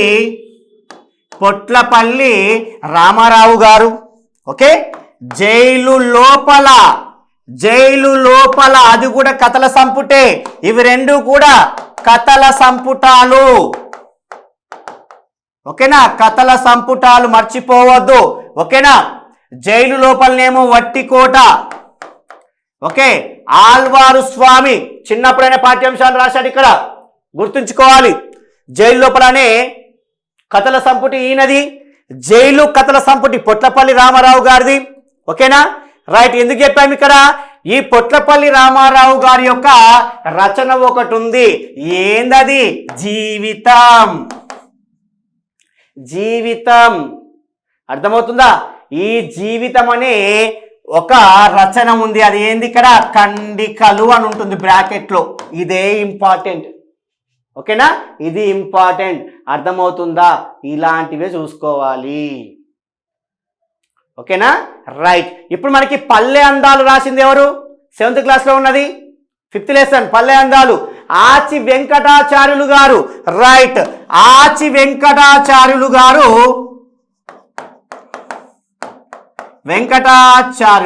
ఆయన కూడా కొన్ని రకాల రచనలు చేయడం జరిగింది. ఓకేనా? ఆండాల్ బుర్రకథ, దాంతోపాటుగా రాగమాల, ఇలాంటి రచన చేశారు. దాంతోపాటుగా ఇంకొకటి ఉంది. ఏమిటి అది? రైట్, మా ఊరు. ఓకే, మా ఊరు బ్రాకెట్లో ఉంటుంది. ఏకశ్వాస ప్రబంధం అని. ఏకశ్వాస ప్రబంధం. ఇవి ఇంపార్టెంట్. ఏకశ్వాస ప్రబంధం అని చెప్పేసి ఉంటుంది. ఇవి ఇంపార్టెంట్. ఇవే చూసుకోవాలి. ఇది ఇంపార్టెంట్. సరే, ఇదొక్కటే ఉందా? లేదు. ఓకేనా? రైట్. మాధురి దర్శనం. ఓకేనా? రైట్. మాధురి దర్శనం అని రాయపోడు సుబ్బారావు గారి యొక్క లక్షణ గ్రంథం కూడా ఉంది. చూసుకోండి ఒకసారి. ఓకేనా?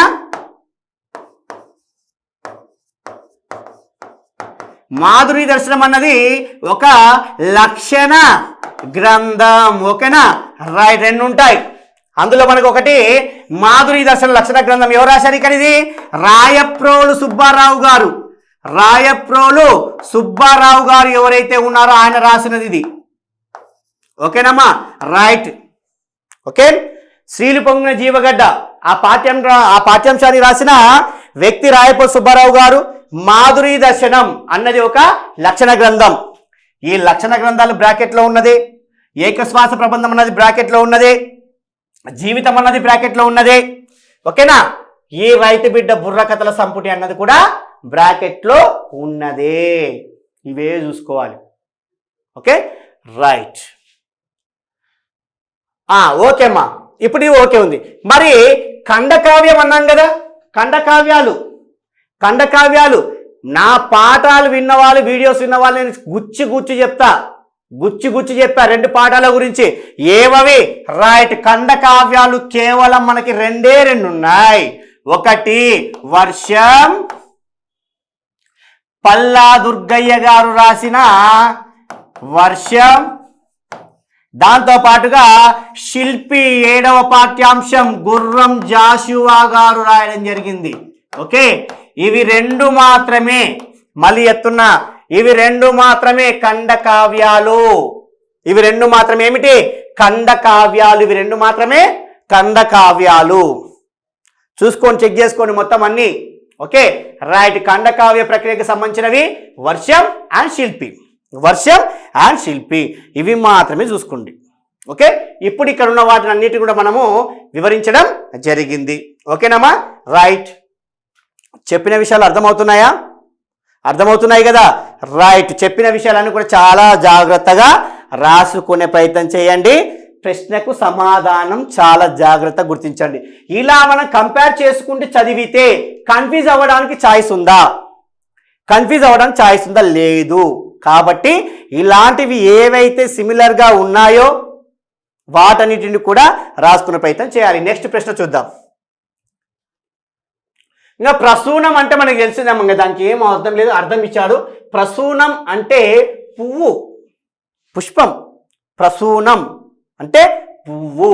రైట్, ఇంకా అది నవ్వు, కళ, దయ సంబంధమే లేని విషయం. ఓకే, ప్రసూనం అంటే మనకి తెలిసిందే. రైట్, అర్థాలు చూడండి బాగా. రైట్, పద్మాకరం అనగా, రైట్, పద్మాకరం అనగా మనకి ఈజీగా అర్థమవుతుంది. ఏమిటి నానా? పద్మాకరం అనగా కొలను, లేదా తటాకం. పల్లె అందాలనే పాఠం లోపల మనకి రెండో పద్యంగా వచ్చింది నీటి నిసుమంత అనే పద్యం. నీటి నిసుమంత, ఓకేనా? నీటి నిసుమంత అనే పద్యం లోపల మా ఊరిలో ఉన్న తటాకాలు పద్మాకరాలు, మా ఊరిలో ఉన్న తటాకాలు పద్మాకరాలు అన్న ఒక పద్యం ఉంటుంది. చివరికి పద్మాకరాలని లాస్ట్కి వస్తుంది. పద్మాకరము అనగా అర్థం ఏమిటి అంటే పద్మములకు నిలయమైనది, పద్మములకు స్థానంగా ఉన్నది. పద్మములకు నిలయమైనది ఏంది? కొలను, తటాకం. అర్థమవుతుందా? రైట్, ఇదమ్మా పల్లె అందాలు. ఆసి వెంకటాచార్యులు గారు రాసిన పల్లె అందాలనే పాఠం 7th క్లాస్ లోపల ఉంటుంది. చూడండి, అందులోంచి ఇచ్చాడు. అర్థ పాఠం మధ్యలోంచి ఇచ్చాడు, గమనించాలి. పాఠం మధ్యలోంచి ఇచ్చాడు. ఇలా వచ్చేవన్నీ కూడా ప్రతి లెసన్ లోపల ఇంపార్టెంట్గా ఉన్నాయని చెప్పాను నేను. అమ్మ జ్ఞాపకాల లెసన్ లోపల ఇలాంటివి చాలా ఉంటాయి, చూసుకునే ప్రయత్నం చేయండి. అర్థమైందమ్మా? రైట్, చూసే ప్రయత్నం చేయండి. రైట్, ఇది ఇంతే. నెక్స్ట్, మిరం అంటే మనకు తెలిసిందే. కారం ఎక్కడుంది? ఇక్కడ. ఇది ఎక్కడ చూసాం? ఈ మిరాన్ని ఎక్కడ చూసాం? చిన్నప్పుడైనా పాఠ్యాంశం ఉందా? రైట్, అక్కడ వెంకట్రావు గారు ఉన్నారు కదా, ఆయన పిల్లలతో మాట్లాడుతున్నప్పుడు ఆ ఊర్లో ఉన్న జమీందారు ఎవరైతే ఉన్నారో ఆ దొరగారి దగ్గర పనిచేసే వ్యక్తి వీళ్ళ అమ్మను కొడితే ఆమె కోసం అడ్డం పోయిన వాళ్ళ నాయనను కూడా ఆ పటేలు పక్కన ఉన్న వ్యక్తి బాగా కొట్టేస్తాడు. ఆ ఇంటికి వెళ్తాడు. ఇంటికి వెళ్ళిన తర్వాత ఆ పిల్లవాడు బర్రెలు కాసుకుని ఇంటికి వెళ్తే ఆకలితో ఉంటాడు. సరే ఆకలితో వచ్చాడు కొడుకు అని చెప్పేసి మామూలుగా వంట చేయాలని చూస్తాడు. కానీ అప్పటికే దొరగారి దగ్గర పని ఉందని చెప్పి ఆ తన్ని లాక్కొని పోతాడు. ఆ అన్నము అంతా కూడా మెత్తగా అయిపోతుంది. ఓకేనా? అప్పుడు మెత్తగా అయినప్పుడు ఆ మెత్తబడిన ఆ అన్నం ఏదైతే ఉందో ఆ అన్నం లోపల ఇంత మిరం వేసుకొని, సెంటెన్స్ అలాగా ఉంటుంది, మిరం వేసుకొని తర్వాత ఉప్పు వేసుకొని నీళ్లు వేసుకొని అని చెప్పేసి ఒక సెంటెన్స్ ఉంటుంది. ఆ సెంటెన్స్ లోపల మిరం వేసుకొని అంటే మిరం అంటే కారం అని అర్థం. ఇది 8th క్లాస్ లోపల చిన్నప్పుడైన పాఠ్యాంశంలో ఉంది, చూసుకోండి. ఓకేనా? రైట్. మిరం అంటే కారం. ఓకే, ఇది మనకి చివరగా అర్థాలు ఏవైతున్నా అందులో కూడా ఇచ్చాడమ్మా. పద విజ్ఞానం ఉంది కదా, అందులోపల కూడా ఇచ్చాడు ఈ అర్థం. టెక్స్ట్ బుక్ లోపల ఉంది, మనకి బిట్స్ లోపల కూడా ఉంది. అర్థమవుతుందా? పిల్లవాడు అన్నంలో మిరం వేసుకొని తిన్నాడు అని ఒక వాక్యం ఉంటుంది లెసన్ వెనకాల ఉన్న బిట్స్ లోపల. గమనించాలి, అన్నీ గమనించాలి, గమనిస్తేనే మార్కులు వస్తాయి. అర్థమవుతుందా? మిరం అంటే కారం. రైట్. ఏ క్లాస్ ఇది? 8th క్లాస్ లోపల ఉన్న చిన్నప్పుడే. రైట్. చిన్నప్పుడే అంటేనే మనకి ఎవరు గుర్తు రావాలి? వట్టికోట ఆళ్వార్ స్వామి గుర్తు రావాలి. ఆయన గుర్తుకొస్తే ఎవరు రావాలి? రైట్. జైలు లోపల అనే కథల సంపుటి గుర్తుకు రావాలి, మైండ్లో పెట్టుకోండి. రైట్. నెక్స్ట్ చూద్దాం. నెక్స్ట్ ప్రశ్న ఏంది? ఇంకా నాన్న ఇక్కడ సింధువు అంటే సముద్రం అమ్మ, అది డైరెక్ట్ క్వశ్చన్. సింధువు అంటే రైట్, బిందువులతో కూడినది సముద్రం. ఇంకా మనకి తెలిసిందా? పసరం అను పదానికి ప్రకృతి, పశువు ఎక్కడ? ఇక్కడనే ఉంది. రైట్. పసరం పశువు, ప్రకృతి వికృతి. ప్రకృతి పదం అడిగాడు కాబట్టి ఇది ప్రకృతి, అది వికృతి. అమ్మా, ప్రకృతి వికృతులు టెక్స్ట్ బుక్ మనకి చివరన పద విజ్ఞానం లోపల ఉంటాయి. వాటిని అన్నిటిని కూడా బాగా మైండ్లో ఫిక్స్ అవ్వాలి. అర్థమవుతుందా? చాలా ఈజీగా ఉంటాయి. మార్కు పోయేది కూడా ఇక్కడ చాలా చూసుకునే ప్రయత్నం చేయండి. ఇక్కడ వచ్చిందమ్మా ఉత్ప్రేక్ష అలంకారం. అమ్మ ఇక్కడ ఏ అలంకారం నానా? ఉత్ప్రేక్ష అలంకారం. రైట్. ఇక్కడ మనకి ఇచ్చాడు ఉత్ప్రేక్ష అలంకారం అంటే ఊహ ప్రధానంగా ఉంటుంది. పోలికని తెలిపేదేమో ఉపమాలంకారం, భేదాన్ని తెలిపేది రూపకాలంకారం. ఓకేనా? భేదం ఉన్నా లేనట్టుగా చెప్పేది రూపకాలంకారం, అభేదాన్ని చెప్పడం అని ఉంటుంది. ఓకేనా? రైట్.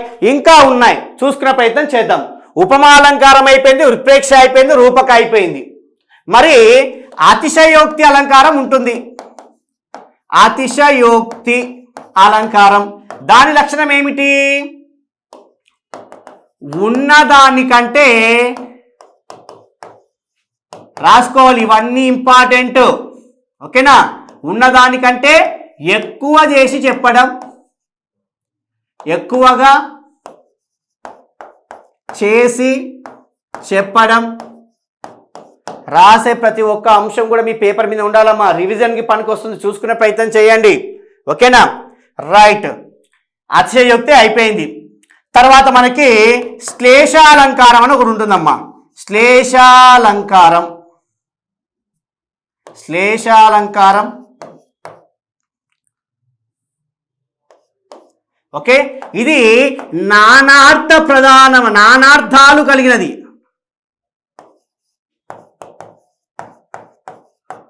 ఓకే, నానార్థాలు కలిగినది అంటే ఇచ్చిన ఒకటే వాక్యం ఉంటుంది కానీ దానిలో 2 అర్థాలు ఉంటాయి. ఓకేనా? మామిడాకులు ఇవ్వండి అంటే మామిడాకులు ఇవ్వండి అని వస్తుంది, మా విడాకులు ఇవ్వండి అని కూడా వచ్చేస్తుంది. అంటే ఒకటే వాక్యంలో 2 అర్థాలు గోచరిస్తాయి, నానార్థాలు అనమాట. ఆ విధంగా. ఓకేనా? రైట్. తర్వాత మనకి స్వభావోక్తి అలంకారం ఉంటుందమ్మా. స్వభావోక్తి అలంకారం ఇందులో యాజ్ టీజ్గా అంటే ఉన్నది ఉన్నట్లుగా వివరిస్తారు. ఉన్నది ఉన్నట్లుగా, ఉన్నది ఉన్నట్లుగా వివరించే అలంకారమే స్వభావోక్తి అలంకారంగా చెప్పవచ్చు. ఆ ఉద్యానవనంలోని లేళ్ళు చెవులు రిక్కించి వేటగాడి యొక్క అడుగుల శబ్దాన్ని వింటున్నాయి భయం భయంగా. ఓకేనా? రైట్. ఇలా అలంకారాల లోపల ఉన్న లక్షణాలు కూడా అడిగే అవకాశం ఉంటుంది. అతిశయోక్తి తెలుసుకున్నాం, శ్లేషాలంకారం తెలుసుకున్నాం, స్వభావోక్తి తెలుసుకున్నాం, రూపక తెలుసు, ఉపమాలంకారం తెలుసు, ఉత్ప్రేక్ష ఊహ ప్రధానమైన అలంకారం అని కూడా మనకు తెలుసు. అర్ధాంతరాన్యాస అలంకారం కూడా ఉంటుంది. ఓకే, అది 8th క్లాస్ స్టాండర్డ్ అయితే కాదు, ఎందుకంటే ఈ ఉత్ప్రేక్ష అలంకారం మనకి 8th క్లాస్లో లేదు, కానీ అడిగాడు కదా, పేపర్ 1 వాళ్ళకి అడిగాడు కదా, కాబట్టి ఖచ్చితంగా ఇవన్నీ కూడా మనకి అడిగే అవకాశం ఉంటుంది. కాబట్టి చూసుకునే ప్రయత్నం చేయాలి. అంతేనమ్మా. ఓకేనా? రైట్. నెక్స్ట్ చూద్దాం. ద్విగు సమాసం, ద్విగు సమాసం ఏది అని అడిగారా? కాదు, కానిది. ద్విగు సమాసం కానిది. ఇక్కడనే మనం మిస్టేక్ చేస్తాం. కానిదా అయినదా చదవం. ద్విగు సమాసం నాకు వచ్చింది మా సారు, పూర్వపదం లోపల సంఖ్య ఉంటుంది. రైట్, సంఖ్య ఉంది. చూడండి, నవరసాలు 9 రసాలు, ఇది రైట్. దశ దిశలు 10 సంఖ్య గల దిశలు, ఇది కూడా రైట్. నెక్స్ట్ షట్ చక్రవర్తులు, ఓకేనా? రైట్, 6 మంది చక్రవర్తులు వేసి పాడే, అంతే. 6 మంది షట్ చక్రవర్తులు, 6 మంది చక్రవర్తులు, 6 సంఖ్య గల చక్రవర్తులు. రైట్. అయ్యో, మొత్తం ఒకేలా ఉన్నాయి కదా. పైన అడిగిన క్వశ్చన్ ఏంది మనకి? కానిది. మనం ఏం చేస్తాం? అయినది. రైట్. కింద ఏమి చదవం, నవరసాలు రైట్, కథం, అంతే. ఆన్సర్ వచ్చేసి 1 మార్క్ వచ్చా. కానీ అడిగింది ఏంది? అడిగింది ఏంది? చూడు, అక్కడ ఏమడిగాడు? కానిది ఏది అడిగాడు చూడాలి. రైట్. ఏమడిగాడు? ముక్కంటి, 3 కనులు కలవాడు, 3 కనులు కలవాడు. రైట్, 3 కనులు కలవాడు. కలది కలవాడు వచ్చింది. కలది కలవాడు వస్తే బహువ్రీహి సమాసం అనగా అన్య పదార్థ ప్రధానం కలిగినది. అంటే ఇచ్చిన పదం లోపల అర్థం కాకుండా ఇంకొక అర్థం మనకి స్ఫురిస్తుంది, గుర్తుకొస్తుంది, ఇంపార్టెంట్ అనిపిస్తుంది. ముక్కంటి, 3 కళ్ళు ఎవరుకుంటాయి? రైట్, శివునికుంటాయి. ఓకేనా? దశకంఠుడు, దశకంఠుడు అంటే ఎవరు గుర్తుకొస్తారు మనకి? రైట్, రావణాసురుడు. అర్థమవుతుందా? ఇలాంటివి అడుగుతాడు. అర్థమవుతుందా? రైట్. మూషిక వాహనుడు, మూషిక వాహనుడు, మూషికమును వాహనంగా కలవాడు ఎవరు? వినాయకుడు, విఘ్నేశ్వరుడు. అర్థమవుతుంది? గణపతి. ఇలా ఇచ్చిన పదం కాకుండా వేరే పదము మనకి స్ఫురిస్తే 3 కనులు కలవాడు ఎవరు? శివుడు. ఇచ్చిన పదము కాకుండా అన్య పదము, అన్య పదము శివుడు అంటే ఇక్కడ అర్థం ఏమైనా ఉందా? లేదు. అంటే వేరే పదం మనకి స్ఫురించింది. అన్య పదార్థ ప్రాధాన్యము కలిగినది బహువ్రీహి సమాసంగా మనము చెప్పవచ్చు. ఇది దానికి దీనికి తేడా. ఇంకొక చిన్న లాజిక్ ఏమంటే, ఈ బహువ్రీహి సమాసం లోపల ఖచ్చితంగా వ్యక్తులుంటారమ్మా. బాగా గమనిస్తే వ్యక్తులుంటారు. ఒక వ్యక్తి మనకు కనిపిస్తాడు, ఒక వ్యక్తి మనకు వస్తాడు. ఆ దేవుడు కావచ్చు, ఎవరన్నా కావచ్చు. ఓకేనా? రైట్. ఇక్కడ చూసే బహువ్రీహి సమాసంలో వ్యక్తులు ఉంటారు, మిగతా దాని లోపల వస్తువులు కానీ మిగతావి కానీ నేచర్లో ఉన్న రావడం జరుగుతుంది. Okay, right. ఏవి? దిగు సమాసం. సంఖ్య పూర్వపదం లోపల సంఖ్యావాచక శబ్దం ఉండి పరపదం లోపల నామవాచకం ఉన్నట్లయితే ఖచ్చితంగా అది ఏమిటి? దిగు సమాసం. దిగు అంటే సంఖ్య, నెంబర్ అని అర్థం. ఓకేనా? రైట్. అయిపోయిందా? నెక్స్ట్ చూద్దాం. సంధి జరగడం, సంధి జరగకపోవడాన్ని ఇలా అంటారు. రైట్. సంధి ఒకసారి జరగడాన్ని మరొకసారి జరగకపోవడాన్ని ఏమంటారు? రైట్, వైకల్పికం లేదా విభాష అంటారు. ఏమంటారు? వైకల్పికం లేదా విభాష. ఓకే, విధించిన సంధి కార్యం ఇది కామన్ గా ఉంటుంది అన్నిటికీ. ఇప్పుడు విధించిన సంధి కార్యం ఏదైతే ఉందో అది ఒకసారి జరుగుతుందంట, మరొకసారి జరగదంట. ఎగ్జాంపుల్ గా చూద్దాం. మేనా ప్లస్ అత్త. ఓకే, మేనత్త, మేనత్త, మేనత్త. రైట్, సంధి జరిగింది. ఇది సంధి జరిగిన రూపం. మరి సంధి జరిగిన రూపం కూడా ఉండాలి కదా. అప్పుడేమవుతుంది? మేనా యత్త, యత్త. ఇది సంధి జరగని రూపం. సంధి జరగని రూపాన్ని ఎడాగమం అంటాము. ఓకే, ఎడాగమం. ఒకసారి సంధి జరిగింది, ఎకారం వచ్చి ఈ ఎకారం అన్నది ఏదైతే ఉంది ఇది వచ్చి సంధి జరగలేదు. ఈ విధంగా ఒకసారి సంధి జరుగుట, మరొకసారి సంధి జరగకపోవుట. దాని ఇక్కడ ఏమంటాం? రైట్, ఏమంటాం? విభాష లేదా వైకల్పికం అంటాం. ఇంకోటి ఏమన్నాడు? నిషేధం. సంధి జరగదు, అసలు సంధి జరగదు. ఓకే, చూద్దాం. అసలు సంధి జరగదమ్మా. వనిత ప్లస్ ఆమె అని ఉందనుకో. Okay, right. వనిత అంటే ఇక్కడ ఏంది? స్త్రీ. స్త్రీ, ఆమె అని ఒక పదం ఉంది, విడదీశాం. దాన్ని ఎలా రాసుకోవచ్చు? వనిత యమే అంటే వనిత యమే. ఇక్కడ తాకి ఇది దీర్ఘం వచ్చింది కాబట్టి వనిత యమే. అసలు ఏమైనా అర్థం ఉందా? లేదు. అంటే అర్థవంతమైన సంధి పదంగా మనం దీన్ని రాయలేము. కాబట్టి ఇక్కడ సంధి జరిగిందా? జరగలేదు. ఇది నిషేధం. సంధి అస్సలు జరగని రూపాన్ని నిషేధం అంటాం. ఓకే, సంధి జరగలేని దాన్ని ఎడాగమం. నిషేధం అంటే అసలు రాదు, సంబంధం లేనిదా అని అర్థం. ఓకే, నెక్స్ట్ ఏంది? నిత్యం. నిత్యం సంధి ఖచ్చితంగా జరగడం. సంధి జరగడాన్ని, సంధి ఖచ్చితంగా జరగడాన్ని, సంధి ఖచ్చితంగా విధించిన సంధి కార్యం ఖచ్చితంగా జరగడాన్ని. రామ ప్లస్ అయ్య రామయ్య. రామయ్య సేమ్ చూసుకుంటే రామయ్య. రామయ్య సంధి ఖచ్చితంగా జరిగింది. రామయ్య అకార సంధి. ఓకేనా? రైట్, అర్థమవుతుందా? రైట్, చూసుకునే ప్రయత్నం చేయండి. రామ ప్లస్ అయ్య రామయ్య సంధి నిత్యం. సంధి ఖచ్చితంగా జరిగితే దాన్ని నిత్యం అంటాం. నెక్స్ట్ అన్యకార్యం. ఇంకా అన్యకార్యం అంటే సంధి అన్నది వేరే రకంగా జరుగుతుంది. వేరే, అన్య అంటే వేరే కదా, చూద్దాం. ఒక ప్లస్ ఒక. మామూలుగా ఏం కావాలి? ఇది దీన్ని ఎత్తి మీద వచ్చి పడాలి. మనం సింపుల్గా అదే చెప్పుకున్నాం. ఇక్కడ ఉన్న పరస్పరం లోపల ఉన్న ఈ అచ్చు అన్నది దీన్ని ఎత్తి మీద వచ్చి పడాలి. చూద్దాం అప్పుడు పడితే ఏం కావాలి? ఒక్కొక్క కావాలి. ఒక్కొక్క కావాలి. కానీ మనం ఏమంటాం? చూద్దాం. ఏమంటాం? ఒకనొక. రైట్, ఇది ఒకనొక. ఒకనొక అంటాం. ఒకనొక. కాబట్టి ఈ విధంగా సంధి అన్నది వేరే రకంగా జరగడాన్ని అన్యకార్యం అనడం జరుగుతుంది. అర్థమైందమ్మా? రైట్. తర్వాత మనకి ఇక్కడ దీని లోపలనే ఏకాదేశం అంటే ఏమిటో తెలుసు, ఆదేశం అంటే ఏమిటో తెలుసు, ఆగమం అంటే ఏమిటో తెలుసు. ఇవన్నీ కూడా తెలుసుకోవాలి. ఇవన్నీ తెలుసుకోవాలన్నా. ఓకే, ఏకాదేశం. ఏకాదేశం ఒక వర్ణం స్థానం లోపల పరస్పరం యొక్క వర్ణం వచ్చి చేరడం, పరస్పరం యొక్క స్వరం వచ్చి చేరితే దాన్ని ఏకాదేశం. ఒకటి ఆదేశంగా వస్తుంది, రెండిట్లో ఏదో ఒకటి ఆదేశంగా వస్తుంది. సవర్ణ దీర్ఘ సంధి. అర్థమవుతుందా? రైట్. నెక్స్ట్ ఆదేశం. ఆదేశంగా రావడం అంటే ఒక వర్ణాన్ని తొలగించి ఇంకొక వర్ణం శత్రువులో వచ్చి చేస్తారా, నువ్వోరా నేను వస్తా అని అర్థం.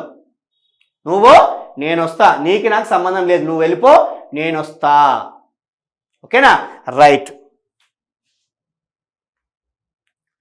ఆగమం మిత్రుడి వలె రావడం. ఆగమం అంటే ఏంది? మిత్రుడి వలె రావడం. మిత్రుడి వలె రావడం. అర్థమవుతుందా? అక్కడ అక్షరాలు ఏమి మారవు, కానీ ఇది ఒక మిత్రులా వచ్చి ఎక్స్ట్రా వచ్చి చేరుతుంది. అది ఆగమంగా మనం చెప్పవచ్చు. ఓకే, ఎగ్జామ్ మనకి దీనికి ఒక సంధి కూడా ఉంది, రుగాగమ సంధి. ఓకేనా? పేద ప్లస్ ఆలు. పేద ప్లస్ ఆలు. ఓకే, ఇక్కడ చూస్తే పేదరాలు అయ్యింది. పేదరాలు. ఇక్కడ ఎర్ర అన్న శబ్దం మనకి ఆగమంగా వచ్చి చేరింది. ఎర్ర ప్లస్ ఆ రా కదా, అంటే ఇక్కడ ఆ అలాగే ఉంది, కానీ ఎక్స్ట్రాగా వచ్చింది ఏంది? ఈ ఎర్ర. ఆగమం అంటే ఈ విధంగా రావడం. ఓకేనా? రైట్. ఇప్పుడు ఎగ్జాంపుల్గా దీనికి ఆదేశాన్ని చూద్దాం. కాలు ప్లస్ చేతులు అని వచ్చింది. కాలు ప్లస్ చేతులు. ఓకే, దీన్ని కలిపి రాసి ఏమవుతుంది? కాలు సేతులు. అంటే ఈ చేని మొత్తానికి తీసేసి ఈ సా వచ్చి చేరడం, చాని తీసేసి సా వచ్చి చేరడం. ఇది దేనికి? ఆదేశానికి. ఓకేనమ్మా? అర్థమవుతుందా? రైట్. ఇవి సంధి జరగడానికి. ఒకసారి సంధి జరుగుట, మరొకసారి సంధి జరగకపోవుట అనే లక్షణం దేనికి ఉంటుంది? రైట్, దేనికి ఉంటుంది? వైకల్పికానికి ఉంటుంది. సింపుల్గా చెప్పాలి అంటే ఇంకొక పదం ఉంది. ఏమది అంటే ఇప్పుడు చెప్పినవన్నీ కూడా ఒకే దాంట్లో జరుగుతాయి. అది ఏమిటి అంటే బహుళం. బహుళం. విధించిన సంధి కార్యం ఏదైతే ఉందో అది నిత్యంగా, వైకల్పికంగా, నిషేధంగా, అన్యకార్యంగా ఈ 4 రకాలుగా జరగడాన్ని బహుళం అంటాం. బహు అంటే చాలా, చాలా రకాలుగా జరగడాన్ని బహుళంగా చెప్పవచ్చు. ఈ 4 అంశాలు ఉన్నదే ఏమిటి?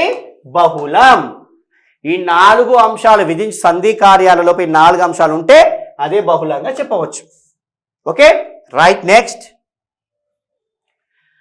అనుసంధాన పదాలను గుర్తించండి. ఇది చాలా సింపుల్. ఇంకా మనకి పదాల మధ్య అనుసంధాన పదాలు. ఓకే చూద్దాం. చిన్న పెద్ద గొప్ప అన్నవి మనకి విశేషణాలుగా చెప్పుకుంటాం, అది సంబంధం లేదు. ఎందుకు ఏమిటి అలా అన్నవి మనకి ప్రశ్నార్థకాలుగా చెప్పుకుంటాం. ఆహా ఓహో అబ్బా అన్నవి మనకి ఇక్కడ అవ్యయాలుగా చెప్పుకుంటాం. కానీ పదాల మధ్య సంబంధాన్ని ఈ కావున, కాని, మరియు, అందువల్ల అర్థమవుతుందా? ఇలా మనం చెప్పుకుంటాం. ఓకేనా? రాముడు మార్కెట్కి వెళ్ళాడు, సోముడు మార్కెట్కి వెళ్ళాడు. అనుసంధాన పదం ఏమవుతుంది చూద్దాం. రాము మార్కెట్కి వెళ్ళాడు మరియు సోము మార్కెట్కి వెళ్ళాడు. అర్థమవుతుందా? ఇలా కలిపి రాసినప్పుడు గుర్తుందా? రైట్. రాము సోము మార్కెట్కు వెళ్ళారు. రాము కామ సోము మార్కెట్కు వెళ్ళారు. ఈ విధంగా రాసే పదాలు ఏవైతే ఉన్నాయంటే అనుసంధాన పదాలు. ఓకేనా? రైట్.